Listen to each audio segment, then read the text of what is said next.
Me llamo Gabriela Ramos y tengo 71 años.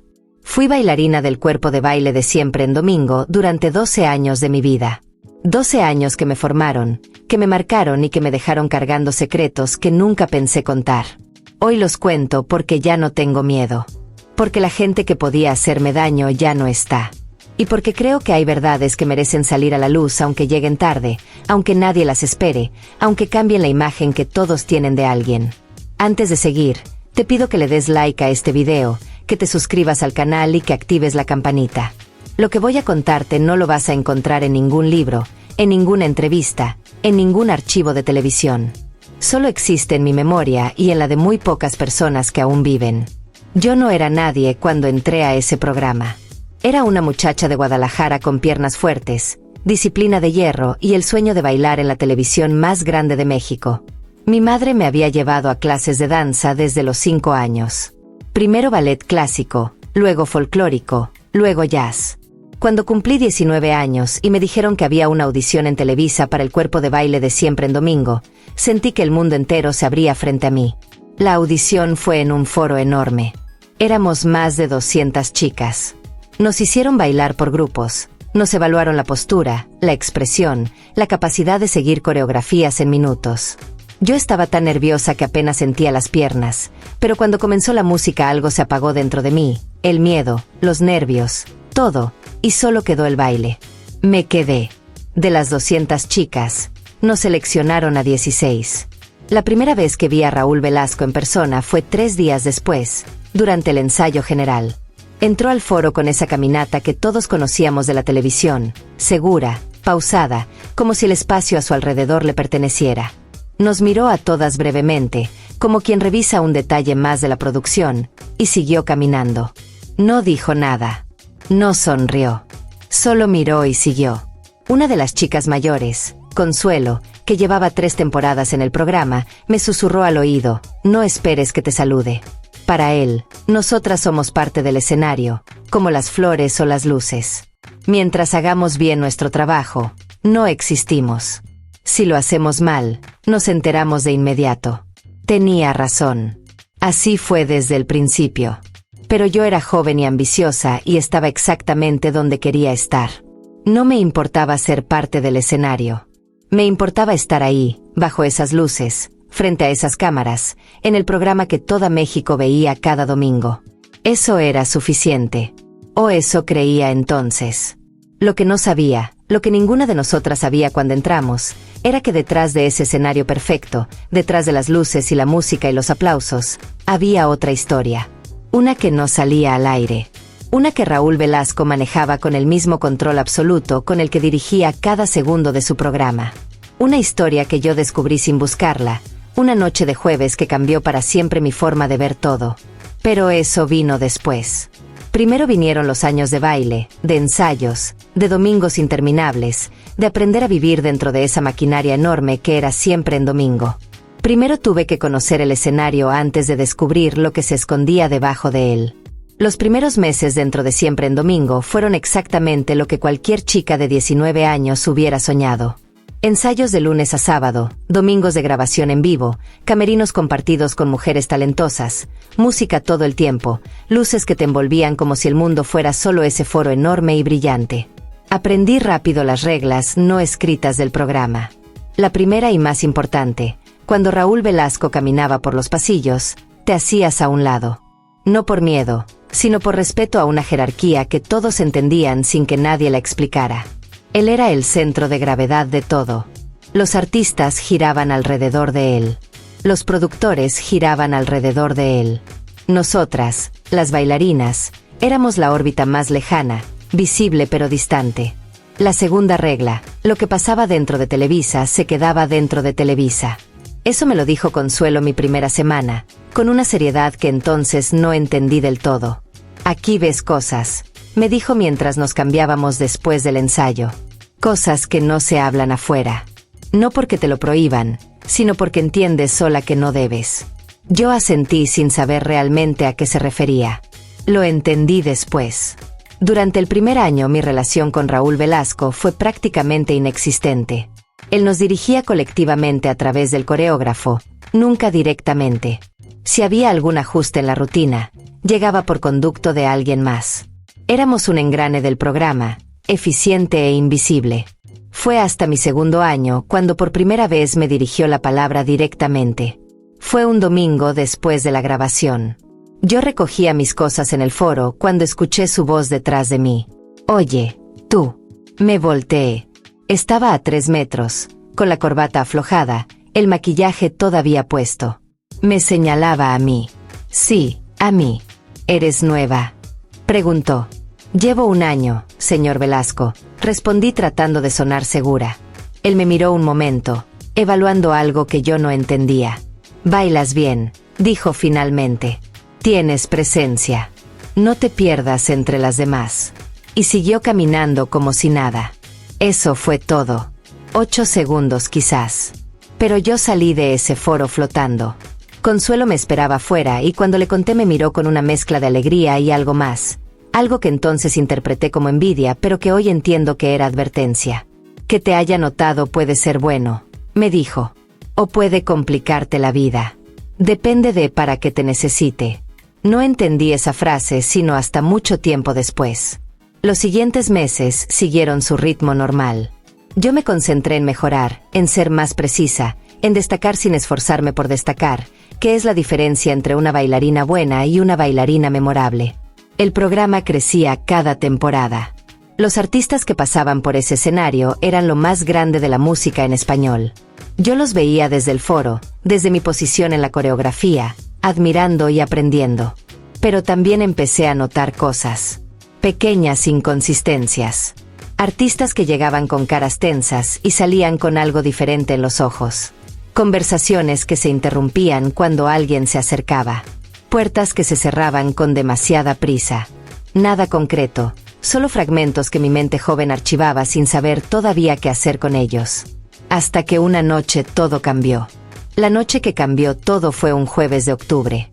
Lo recuerdo porque ese día había sido particularmente largo. Habíamos ensayado una coreografía nueva durante 6 horas seguidas y yo tenía los pies destrozados. Solo quería recoger mi bolsa del camerino y llegar a casa. El camerino de las bailarinas estaba en un pasillo lateral, lejos de los camerinos principales donde se preparaban los artistas invitados. Para llegar ahí desde el foro principal había que cruzar un corredor largo que pasaba justo frente a las oficinas de producción. Esa noche, al cruzar ese corredor, escuché voces. No era inusual escuchar voces en esas oficinas. Siempre había reuniones, llamadas, discusiones sobre el programa. Pero algo en el tono me detuvo. No era una discusión de trabajo. Era algo más tenso, más urgente, con ese filo particular que tienen las conversaciones donde alguien tiene miedo. Me detuve sin querer. La puerta estaba entreabierta y desde donde me encontraba podía ver apenas una franja del interior. Alcancé a distinguir a Raúl Velasco de pie, con los brazos cruzados. Frente a él había un hombre que no reconocí, de espaldas a mí, voz ronca y nerviosa. Y entre ellos, sentada en una silla con la cabeza agachada, una mujer joven. La reconocí de inmediato. Era Fernanda Lugo, una cantante que había aparecido en el programa 2 semanas antes. Una voz extraordinaria, 22 años, cara de portada. Todo México hablaba de ella como la próxima gran figura de la música regional. Pero esa noche Fernanda Lugo no tenía cara de estrella. Tenía cara de alguien que está atrapada. El hombre de voz ronca hablaba en tono bajo pero firme. Ella no va a cancelar nada. Tiene compromisos firmados y los va a cumplir. Raúl respondió con esa calma que yo le iría conociendo con el tiempo, esa calma que no era tranquilidad sino control absoluto. Los compromisos que firmó siendo menor de edad no tienen validez legal. Eso usted lo sabe mejor que yo. El hombre se rió, pero no era risa de humor. Era risa de amenaza. La ley y lo que pasa en este negocio son 2 cosas muy distintas. Velasco. Usted debería saberlo a estas alturas. Raúl no cambió el tono. Lo que usted le está haciendo a esta muchacha tiene nombre. Y si no resuelve esto de manera civilizada, ese nombre va a llegar a oídos que a usted no le convienen. Hubo un silencio pesado. Luego el hombre dijo algo que no alcancé a escuchar completo. Solo capté las últimas palabras. Métase en sus asuntos, Velasco. Esto no le corresponde. Y la respuesta de Raúl, Clara, sin un gramo de duda, esta muchacha está en mi programa. Eso la hace mi asunto. Me alejé despacio, con el corazón acelerado, sin entender completamente lo que había presenciado, pero sintiendo que acababa de ver algo que no debía ver. Llegué al camerino, recogí mis cosas en silencio y salí de Televisa sin hablar con nadie. Esa noche no pude dormir. Seguía viendo la imagen de Fernanda Lugo con la cabeza agachada, tan diferente a la chica radiante que había bailado en ese escenario 2 semanas antes. Y seguía escuchando la voz de Raúl. Esta muchacha está en mi programa. Eso la hace mi asunto. A la mañana siguiente llegué al ensayo con la cabeza en otro lado. Intenté concentrarme en la coreografía, en los pasos, en la música, pero mi mente seguía regresando al corredor, a la puerta entreabierta, a esa escena que no había buscado presenciar. Consuelo lo notó de inmediato. Tenía ese radar infalible para saber cuando algo le pasaba a alguien. Durante el descanso se acercó con 2 vasos de agua y me miró fijo. ¿Qué viste?, preguntó directamente, sin preámbulo. Me sorprendió su precisión. ¿Por qué crees que vi algo? Porque tienes esa cara, respondió. La cara que ponen las chicas nuevas cuando descubren que esto no es solo un programa de televisión. Se sentó a mi lado. ¿Fue algo grande o algo pequeño? No supe cómo responder. No sabía aún cómo clasificar lo que había visto. ¿Era grande? ¿Era pequeño? Solo sabía que se había sentido importante, urgente, peligroso. Le conté en voz baja. Ella escuchó sin interrumpir, con esa paciencia de quien ya conoce la historia antes de escucharla. Cuando terminé, asintió lentamente. Fernanda Lugo, dijo más para sí misma que para mí. Así que ya se metió con ella. ¿Sabes qué está pasando?, pregunté. Consuelo me miró un momento, calculando cuánto decirme. Sé lo suficiente, respondió. Y tú deberías saber lo justo para entender y no más. Porque saber demasiado aquí tiene un costo. Luego me explicó, en fragmentos cuidadosos, lo que había alcanzado a entender en sus años dentro del programa. Que Raúl Velasco tenía un ojo particular para detectar artistas en situaciones difíciles. Que cuando alguien llegaba a su programa con cierto tipo de mirada, él lo notaba. Que en más de una ocasión había intervenido de formas que nadie veía públicamente, que usaba su influencia, su nombre, su poder dentro de la industria para mover piezas que otros no podían mover. ¿Y tú sabes todo eso por qué?, le pregunté. Porque llevo 6 años aquí, Gabriela, respondió simplemente. Y porque aprendí a ver sin mirar directamente. Que es la única forma de sobrevivir en un lugar como este. Me quedé callada procesando todo. Luego pregunté lo que realmente me inquietaba. ¿Es peligroso? ¿Lo que hace él es peligroso para los que estamos cerca? Consuelo tardó un momento antes de responder. Depende de cuánto te acerques, dijo finalmente. Las que nos quedamos en nuestra carril, en nuestra coreografía, en nuestro trabajo, generalmente estamos bien. Las que por alguna razón cruzan hacia el otro lado, esas sí cargan con algo más. ¿Y tú en qué lado estás?, pregunté. Ella sonrió con una mezcla de cansancio y algo parecido al orgullo. Llevo 6 años caminando justo en la línea, respondió. Sin cruzar, pero sin cerrar los ojos tampoco. El ensayo reanudó y no hablamos más del tema ese día. Pero algo había cambiado. Yo ya no era la chica que había entrado a Televisa con los ojos llenos de luces y sueños de baile. Era alguien que había visto la primera grieta en la pared perfecta y que sabía, aunque no quisiera admitirlo todavía, que esa grieta era solo el comienzo. Lo que no sabía era que 3 semanas después Raúl Velasco me iba a llamar a su oficina por primera vez. Y que esa conversación iba a cambiar el rumbo de todo. La citación llegó un martes por la mañana a través del asistente de producción. El señor Velasco quiere verla en su oficina a las 2 de la tarde. Así, sin más explicación. El asistente me entregó el mensaje con la misma neutralidad con la que hubiera entregado cualquier otro recado y se fue. Me quedé con el papel en la mano sintiendo que el estómago se me contraía. Las demás bailarinas que estaban cerca fingieron no haber escuchado, pero yo noté cómo intercambiaban miradas discretas. Que Raúl Velasco llamara personalmente a una bailarina del cuerpo de baile a su oficina no era algo que pasara todos los días. Consuelo se acercó apenas el asistente salió. ¿Sabes para qué?, preguntó en voz baja. Negué con la cabeza. Ella asintió pensativa. Ve, escucha, Habla lo menos posible y no prometas nada que no puedas cumplir. Eso fue todo lo que me dijo. A las 2 en punto toqué la puerta de su oficina. Adelante, dijo su voz desde adentro. Entré. Era una oficina amplia, ordenada con esa precisión casi militar que reflejaba su carácter. Diplomas, fotografías con presidentes y estrellas internacionales, una ventana grande con vista a los estudios. Él estaba detrás de su escritorio revisando unos papeles. Levantó la vista cuando entré. Gabriela, ¿verdad?, dijo señalando la silla frente a él. Siéntate. Me senté con las manos sobre las rodillas, intentando proyectar una calma que no sentía. Llevas 2 años con nosotros, comenzó. He visto tu trabajo. Eres disciplinada, discreta, no causas problemas. Eso es más valioso de lo que crees en este negocio. Gracias, señor Velasco, respondí sin saber a dónde iba todo eso. Él dejó los papeles sobre el escritorio y me miró directamente. Necesito pedirte algo. No es parte de tu trabajo como bailarina. Es algo distinto. Y antes de decirte qué es, necesito saber si eres el tipo de persona que sabe guardar silencio. La pregunta me tomó por sorpresa. Intenté no mostrar que me había descolocado. Creo que sí, respondí.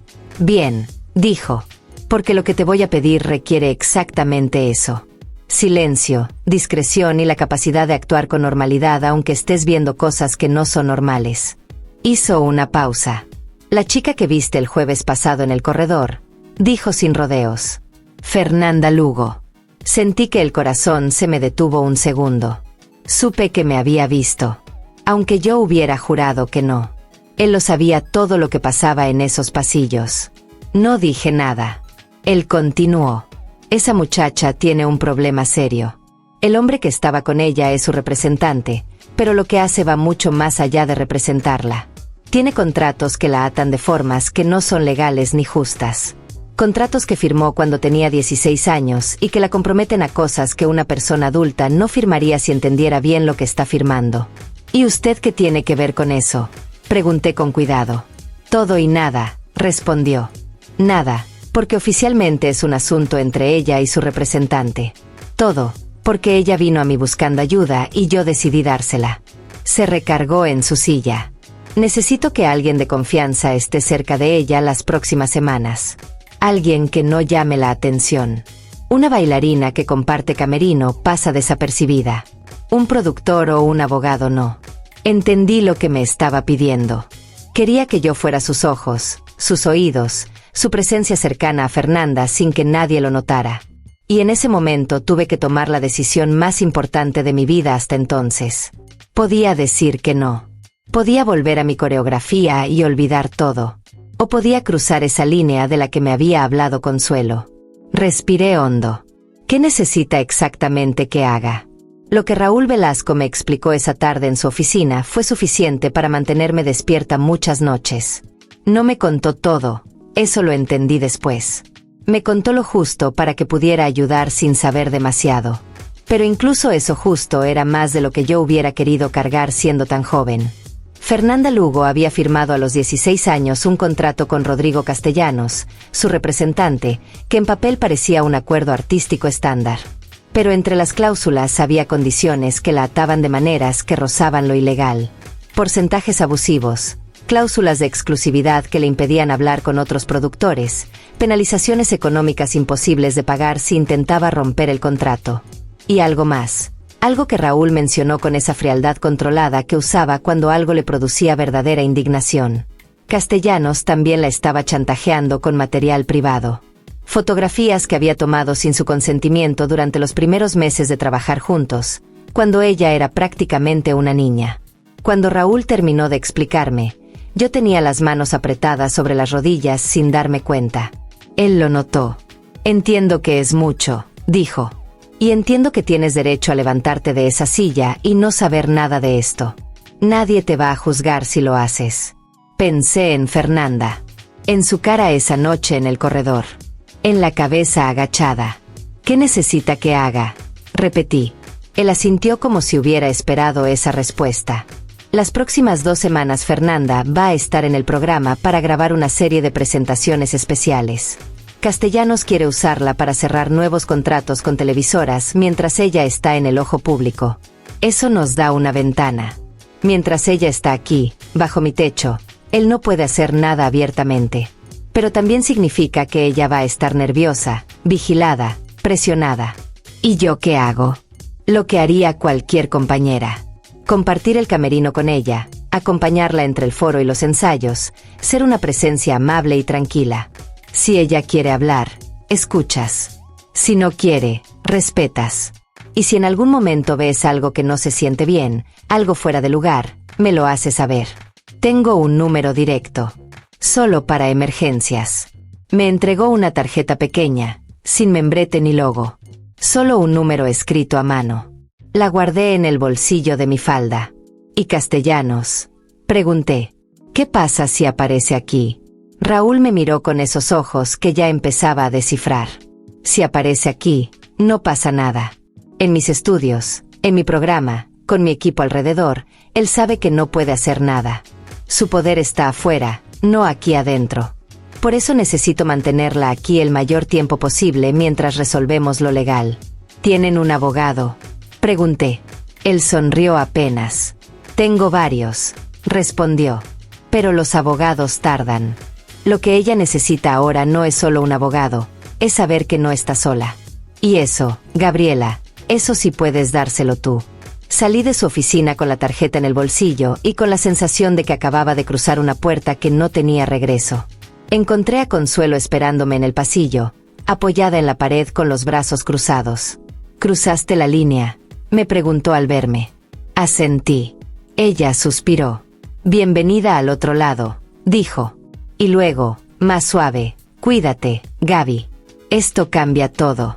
Fernanda Lugo llegó al programa el lunes siguiente con una maleta pequeña y una sonrisa que no le llegaba a los ojos. El equipo de producción la recibió con la eficiencia de siempre, indicándole camerino, horarios, coreografías. Nadie notó nada fuera de lo ordinario. Eso era parte de la magia y también de la trampa de ese lugar. Todo parecía normal porque estaba diseñado para parecer normal. Yo la recibí en el camerino que nos habían asignado compartir. Le tendí la mano. Gabriela, del cuerpo de baile. Ella la estrechó. Fernanda, dijo como si necesitara confirmar su propio nombre. Me daba cuenta de lo tensa que estaba por la forma en que sus hombros no bajaban del todo, siempre ligeramente elevados, como anticipando un golpe que no sabía cuándo iba a llegar. Los primeros días no hablamos de nada importante. Yo seguía las instrucciones de Raúl al pie de la letra. Presencia amable, sin presión, sin preguntas directas. Le ofrecía café cuando me servía el mío. Le comentaba cosas del programa, datos pequeños que le pudieran ser útiles. ¿Dónde estaba el mejor baño? ¿Qué técnico de sonido era más paciente durante los ensayos? ¿Qué horario tenía el comedor del personal? Poco a poco sus hombros fueron bajando apenas 1 milímetro. El miércoles de esa primera semana vi a Castellanos por primera vez. Llegó sin avisar, como suelen llegar los hombres que están acostumbrados a que no les pregunten nada. Traía traje gris, cabello peinado con demasiado gel, esa sonrisa de quien sabe que tiene poder sobre alguien y disfruta saberlo. Entró al área de ensayos buscando a Fernanda con la mirada. Cuando ella lo vio, algo en su cuerpo cambió. Fue sutil, tan sutil que si no la hubiera estado observando no lo habría notado. Los hombros volvieron arriba. La mandíbula se tensó. La voz que estaba usando para hablar con el coreógrafo se volvió más pequeña, más cuidadosa. Castellanos se le acercó, le puso una mano en el hombro como quien reclama una posesión y le habló al oído. Ella asintió sin decir nada. Él se fue tan rápido como había llegado. Yo seguí mi ensayo como si no hubiera visto nada, pero por dentro estaba procesando cada detalle. Esa tarde, cuando quedamos solas en el camerino, Fernanda se sentó frente al espejo y se quedó mirando su propio reflejo con una expresión que me partió el alma. Era el reflejo de alguien que está tan cansada de luchar que ya ni siquiera recuerda por qué empezó a hacerlo. Sin pensarlo me senté a su lado. No dije nada. Solo estuve ahí. El silencio se extendió varios minutos. Luego ella habló sin mirarme, mirando todavía su propio reflejo. ¿Tú llevas mucho tiempo aquí?, preguntó. 3 años, respondí. ¿Y cómo es el señor Velasco? La pregunta me tomó por sorpresa por su franqueza. Es complicado, respondí con honestidad. Exigente, serio, no fácil de leer. Pero hay algo en el que dice lo que va a hacer y luego lo hace. Ella asintió lentamente. Ojalá, murmuró. Ojalá sea así. No pregunté a qué se refería. No hacía falta. Ya lo sabía. Esa noche llamé al número de la tarjeta. Raúl contestó al segundo ring. Castellanos estuvo aquí, reporté. Ella reaccionó mal cuando lo vio.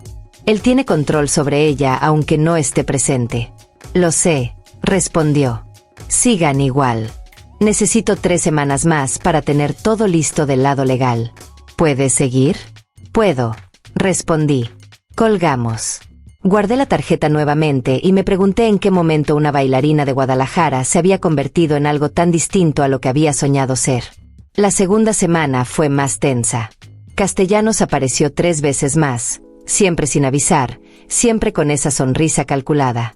La tercera vez que llegó tuvo una conversación con un productor del programa que duró más de 20 minutos. Yo no escuché de qué hablaron, pero el productor salió de esa conversación con cara incómoda y evitó mirarme cuando cruzamos en el pasillo. Se lo conté a Raúl esa tarde. Él no pareció sorprendido. Castellanos está intentando tender puentes aquí adentro, dijo. Quiere tener ojos dentro del programa. Hay que ser más cuidadosos. ¿El productor con quien habló es de confianza? Pregunté. Raúl dudó un segundo, lo suficiente para que yo entendiera la respuesta sin que la dijera. Cambia tu rutina, me indicó. No seas predecible en dónde estás ni cuándo. Y si alguien del equipo de producción te pregunta algo sobre Fernanda, dices que no sabes nada. Seguí sus instrucciones.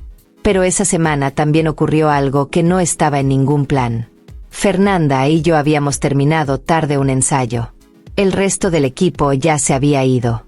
Quedamos solas recogiendo nuestras cosas en silencio, cuando de pronto ella se sentó en el piso del camerino, con la espalda contra la pared y la cara entre las manos. No lloraba, al menos no con sonido. Pero temblaba. Me senté a su lado en el piso, sin pensarlo. Así estuvimos varios minutos. Luego ella habló con voz pequeña, casi un hilo. Cuando tenía 16 años y firmé ese contrato, mi mamá estaba enferma. Necesitábamos dinero. Él llegó en el momento exacto, ofreciendo todo lo que necesitábamos. Hizo una pausa. Nunca pensé que ese papel me iba a costar tanto. No supe qué decir. No hay palabras suficientes para responder a eso. Solo puse mi mano sobre la suya y me quedé ahí. Después de un momento ella continuó. El señor Velasco, ¿de verdad puede ayudarme? No de manera retórica. Me lo preguntó mirándome directamente, buscando en mis ojos algo que yo no estaba segura de poder darle. Respiré hondo. Creo que sí, respondí con la mayor honestidad que pude. Y creo que lo va a intentar de verdad.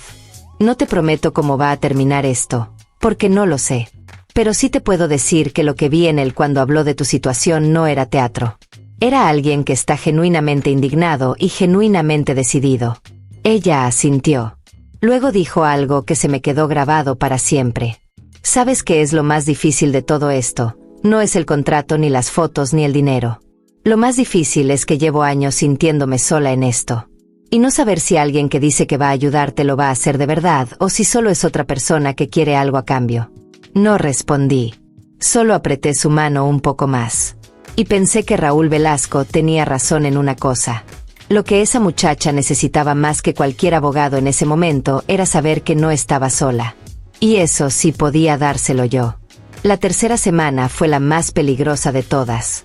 Lo supe desde el lunes, cuando llegué al estudio y noté que había caras nuevas entre el público del ensayo. No eran del equipo técnico ni del personal habitual.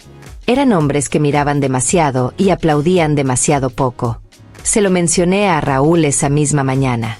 Su expresión no cambió, pero algo en su mirada se tensó levemente. ¿Cuántos?, preguntó. 2 que yo noté. Puede haber más. Bien, dijo. A partir de hoy Fernanda no se mueve sola dentro del edificio. Siempre con alguien del equipo. Y tú, Gabriela, si en algún momento sientes que algo no está bien, sales del área inmediatamente. No eres heroína, eres mis ojos. Los ojos no sirven si los ponen en peligro. Esa tarde Castellanos llegó de nuevo. Pero esta vez no vino solo. Traía a un hombre que yo no había visto antes, más grande, con esa forma de pararse que ocupa más espacio del necesario. Se quedaron en el área de visitas, sin intentar entrar a los ensayos. Pero su presencia era un mensaje en sí mismo. Raúl lo vio desde el pasillo. Me buscó con la mirada, hizo un gesto casi imperceptible con la cabeza. Yo entendí. Fui al camerino donde Fernanda se estaba preparando para el ensayo de la tarde. Vamos a cambiar el horario, le dije con naturalidad. El coreógrafo quiere que repasemos primero en el foro 3. Ella me miró con esa intuición aguda que tienen las personas que han aprendido a leer el peligro. ¿Está aquí?, preguntó en voz baja. Asintí apenas. Ella respiró hondo, recogió sus cosas y me siguió sin decir más. La llevé por el corredor trasero, lejos del área de visitas, hasta el foro 3 donde efectivamente había técnicos trabajando que nos daban cobertura natural. Nos quedamos ahí 2 horas. Cuando volvimos al área principal, Castellanos y su acompañante ya no estaban. Esa noche, después de que todos se fueron, Raúl me llamó a su oficina. Cerró la puerta y se quedó de pie junto a la ventana un momento antes de hablar. Castellanos está escalando, dijo finalmente. Ya no solo está presionando a ella. Está mandando señales a mi equipo, tratando de entender qué tanto sé y qué tanto puedo hacer. ¿Y qué puede hacer usted?, pregunté. Ya lo estoy haciendo, respondió. Pero necesito 4 días más. El abogado tiene casi todo listo. Si logramos documentar lo suficiente, esos contratos se caen solos y el chantaje se convierte en su problema, no en el de ella. ¿Y si Castellanos no espera 4 días? Raúl me miró directamente. Por eso tú te quedas cerca de ella, respondió. Porque mientras esté dentro de este edificio, dentro de mi programa, nadie puede tocarla sin pasar primero por mí. Y en este edificio, en este programa, yo soy la autoridad. Afuera es otra historia. Pero aquí adentro, no. Lo dijo con una convicción que me hizo entender algo importante. Raúl Velasco no era un hombre que actuaba por bondad abstracta. Actuaba desde un principio muy concreto y muy firme. Lo que pasaba bajo su techo era su responsabilidad. Y esa responsabilidad la ejercía con todo lo que tenía. Salí de su oficina sintiéndome extrañamente segura para ser alguien que estaba metida en algo que claramente podía salir muy mal. Los 4 días que Raúl necesitaba pasaron entre una tensión que solo nosotros sentíamos. Para el resto del equipo todo seguía igual. Ensayos, grabaciones, el ritmo habitual del programa. Pero para mí cada día era una serie de cálculos constantes. ¿Dónde estaba Fernanda? ¿Quién se acercaba a ella? Si había caras nuevas en los pasillos. Si el teléfono de Raúl sonaba con más frecuencia de lo normal. El jueves de esa semana llegó algo que no esperábamos. Una carta formal, entregada directamente a la recepción de Televisa a nombre de Raúl Velasco. Él me llamó esa tarde y me la mostró sin decir nada primero. La leí. Era de un bufete de abogados, lenguaje formal y frío, notificando que el señor Rodrigo Castellanos consideraba que el señor Velasco había interferido en una relación contractual privada y se reservaba el derecho de tomar acciones legales correspondientes. ¿Qué significa esto?, pregunté aunque ya lo intuía. Significa que decidió mover el tablero, respondió Raúl dejando la carta sobre su escritorio. Ya no está solo presionando. Está formalizando la presión. Quiere que yo sienta que tengo algo que perder. ¿Y lo tiene? Raúl sonrió apenas, la primera vez que lo veía sonreír en semanas. Todos tenemos algo que perder, Gabriela. La diferencia es cuánto estás dispuesto a arriesgar por algo que vale la pena. Llamó a alguien esa misma tarde. Yo escuché desde afuera fragmentos de la conversación. Nombres de juzgados, fechas, documentos. Cuando colgó me hizo pasar. Ya está, dijo. Mañana presentamos la documentación. Si todo va como debe ir, en 48 horas esos contratos están bajo revisión judicial y Castellanos no puede hacer nada abiertamente mientras dure el proceso. ¿Y las fotografías?, pregunté. El chantaje. Raúl me miró con esa expresión seria que ya conocía bien. Eso es lo más delicado. Pero también lo más importante. Si logramos que las autoridades tomen el caso, el material que tiene se convierte en evidencia de un delito. Ya no es su arma, Es su condena. ¿Fernanda sabe todo esto? Raúl dudó. Sabe lo suficiente. No quiero darle más detalles hasta que tengamos resultados concretos. No es justo hacerla esperar con la cabeza llena de posibilidades que pueden no materializarse. Esa noche fui al camerino donde Fernanda estaba ensayando sola una parte de su rutina. Me senté a verla. Ella bailaba con los ojos cerrados, completamente dentro de la música. Por un momento vi a la chica que debería haber sido todo ese tiempo. Libre, concentrada, sin miedo. Hermosa en su oficio. Cuando terminó y abrió los ojos me encontró mirándola. Se sonrojó levemente. ¿Qué?, preguntó. Nada, respondí. Solo que bailas muy bien. Ella sonrió. Fue la primera sonrisa genuina que le veía desde que había llegado. Gracias, dijo. A veces lo olvido. Me fui a casa esa noche con eso grabado en la memoria. A veces lo olvido. ¿Cuántas cosas olvidamos de nosotras mismas cuando alguien lleva demasiado tiempo diciéndonos que no valemos lo que valemos? El viernes llegó con esa calma tensa que precede a los momentos importantes. Raúl había movido sus piezas. Los abogados habían presentado los documentos. Ahora era cuestión de esperar que el proceso tomara forma. Pero Castellanos no esperó. Llegó al programa pasado el mediodía sin ningún aviso. Esta vez no vino al área de visitas. Vino directo al pasillo de camerinos, lo que significaba que alguien le había dado acceso, alguien de adentro. El productor con quien había hablado días antes. Lo entendí después.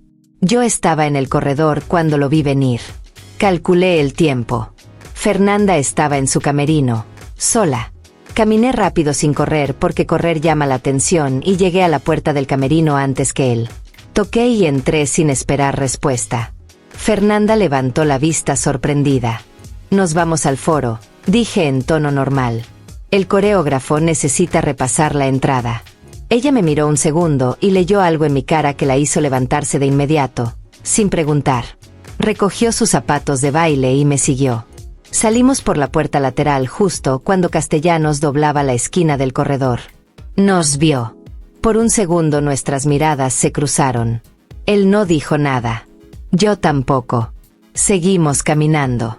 Fui directamente al área donde sabía que había técnicos y personal del equipo de confianza. Coloqué a Fernanda en medio del grupo con la naturalidad de quien está coordinando una escena y busqué el teléfono de Raúl. Está aquí, escribí. Tuvo acceso al pasillo de camerinos. Raúl respondió en menos de un minuto. Voy para allá. No se muevan del foro principal. Llegó en menos de 10 minutos. No sé qué conversación tuvo con Castellanos, ni dónde la tuvo. Solo sé que 20 minutos después Castellanos salió del edificio y no regresó.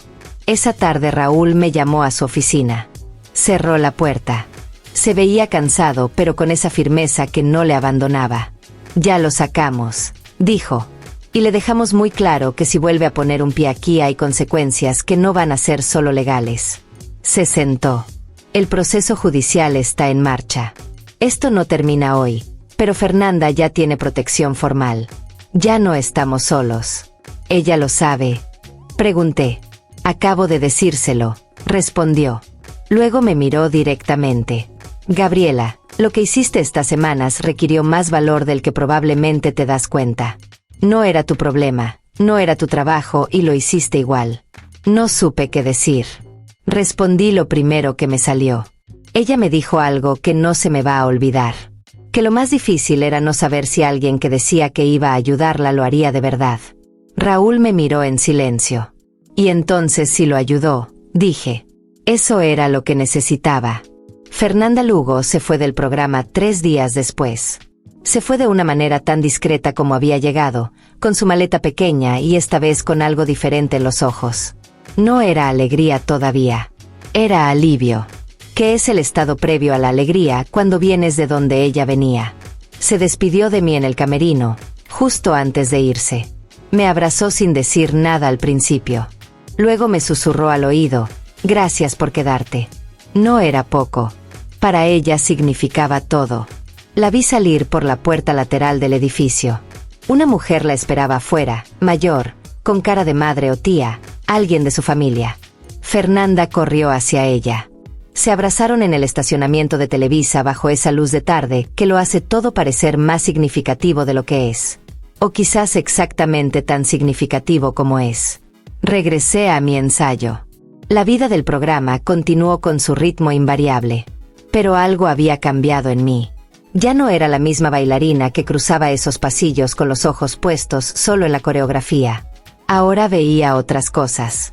Notaba cuando un artista llegaba con esa tensión particular en los hombros. Notaba cuando alguien sonreía demasiado rápido o demasiado poco. Había aprendido a leer el lenguaje del miedo y una vez que lo aprendes no puedes desaprenderlo. Consuelo me lo dijo con su precisión habitual cuando le conté en términos generales lo que había pasado.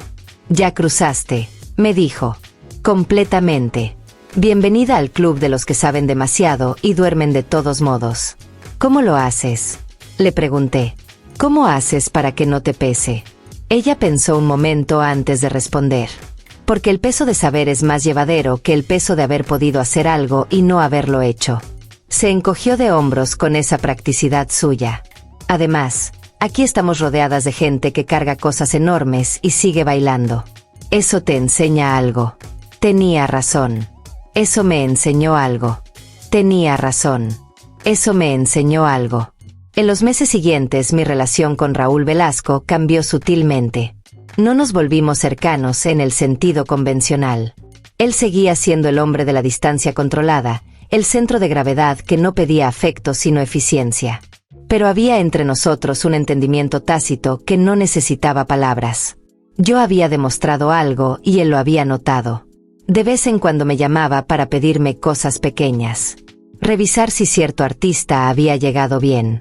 Verificar si alguien del equipo había hecho alguna pregunta fuera de lugar. Nada grande, nada que pusiera en riesgo mi posición visible como bailarina. Pero suficiente para hacerme saber que seguía contando conmigo. Un día, durante un descanso, me senté a verlo conducir un ensayo desde la parte trasera del foro. Lo observé manejar al equipo, a los artistas, la maquinaria entera del programa con esa autoridad que no se aprende sino que se construye durante décadas. Y pensé en cuántas capas tenía ese hombre. Las que todo México veía. Las que su equipo de producción veía. Y las que solo unos pocos, como yo, habíamos tenido el privilegio extraño y complicado de ver. No era un santo. Eso lo tenía claro. Era duro, era exigente, a veces cruzaba la línea de lo justo en sus críticas a los artistas. Había quienes lo temían más que respetarlo. Pero también era esto, lo que yo había visto. Y esas dos cosas eran igualmente reales. Los años siguientes fueron una acumulación de momentos, algunos ordinarios y algunos que se grabaron en la memoria con esa claridad particular que tienen las cosas que importan. Hubo otros casos después de Fernanda. No siempre me involucré directamente. A veces solo era testigo desde lejos, reconociendo el patrón que ya conocía. El artista que llegaba con mirada tensa. La conversación que Raúl tenía fuera de cámara. El movimiento de piezas invisible para todos excepto para quienes sabían dónde mirar. Una vez fue un cantante joven, de esos que explotaban de la noche a la mañana y que detrás de su éxito repentino cargaba una deuda impagable con personas que usaban nombres de productores pero operaban como otra cosa. Raúl lo presentó en el programa 3 semanas seguidas, construyendo visibilidad a una velocidad que normalmente no se hacía con artistas nuevos. Yo entendí el porqué aunque nadie me lo explicara. Ya conocía el mecanismo. Otra vez fue una actriz de telenovela que había desaparecido de las pantallas de manera abrupta y que reapareció brevemente como invitada especial en el programa antes de salir definitivamente del país. Nunca supe todos los detalles de su historia. Solo supe que llegó con miedo y se fue con algo parecido a la esperanza. Cada caso me reafirmaba algo que había empezado a entender desde aquella primera noche en el corredor. Raúl Velasco había construido algo más que un programa de televisión. Había construido un espacio donde ciertas reglas del mundo exterior no aplicaban de la misma forma. Donde su nombre, su autoridad, su presencia funcionaban como una especie de escudo temporal. No permanente, no perfecto, pero real. Y había elegido usar ese escudo de una manera que muy poca gente conocía. Yo pensaba en eso a veces durante los ensayos, mientras el coreógrafo nos hacía repetir un paso 10 veces hasta que saliera exacto. Pensaba en la distancia entre lo que el público veía y lo que existía detrás. Pensaba en cuántas historias ocurrían en esos pasillos que nunca iban a salir al aire, que nunca iban a tener cámara, ni luz, ni aplauso. Un día, ya entrada mi 10ª temporada en el programa, Consuelo se retiró. Llevaba 16 años en el cuerpo de baile. Más que nadie. Su despedida fue sencilla, una pequeña reunión del equipo, pastel, palabras emotivas del coreógrafo. Raúl asistió 5 minutos, le dio la mano, le dijo algo al oído que la hizo sonreír con una mezcla de emoción y algo que parecía alivio. Cuando quedamos solas después, le pregunté qué le había dicho. Consuelo sonrió. Me dijo que sabía lo que había visto durante todos estos años y que eso tenía un valor que no se mide en contratos ni en temporadas. Hizo una pausa. Y me dijo que gracias. Solo eso. Gracias. Me quedé pensando en eso mucho tiempo. En lo que significa que alguien como él diga gracias a alguien como ella. A alguien que nunca estuvo en los créditos de ninguna historia importante. Que nunca tuvo reconocimiento público por nada de lo que sabía. Que simplemente había estado ahí, viendo sin mirar directamente, callando lo que debía callarse, sosteniendo con su silencio algo que otros construían. Hay un tipo de valentía que no hace ruido. Consuelo la tenía. Yo estaba aprendiendo a tenerla. Mi último año en el programa fue el más tranquilo y el más pesado al mismo tiempo. Tranquilo porque las cosas grandes habían pasado ya. Pesado porque sabía que estaba llegando al final de algo que había definido mi vida adulta entera. 12 años. 12 años de domingos, de ensayos, de esa luz de foro que ya sentía como propia. 12 años de conocer los pasillos de Televisa con los ojos cerrados, de saber que crujía en qué parte del edificio, de reconocer el ritmo de ese lugar como quien reconoce la respiración de alguien que duerme a su lado. Raúl lo sabía antes que yo que era mi último año. Una tarde me llamó a su oficina con esa economía de palabras que lo caracterizaba. Cierra la puerta, siéntate. Me senté. Me miró un momento antes de hablar. ¿Cuántos años llevas?, preguntó aunque ambos sabíamos la respuesta. 12. Respondí. Asintió. ¿Qué sigue? La pregunta me sorprendió por su directness. No lo tengo completamente claro todavía, admití. Tengo ideas, algunos proyectos de enseñanza, tal vez una academia de danza. Él asintió de nuevo. Eso tiene sentido para ti, dijo. Tienes lo que se necesita para enseñar. No solo técnica, también lo otro. Hizo una pausa. Lo que aprendiste aquí que no estaba en ningún programa de danza. No respondí de inmediato. Lo que aprendiste sobre las personas, clarificó. Sobre cómo funciona el miedo.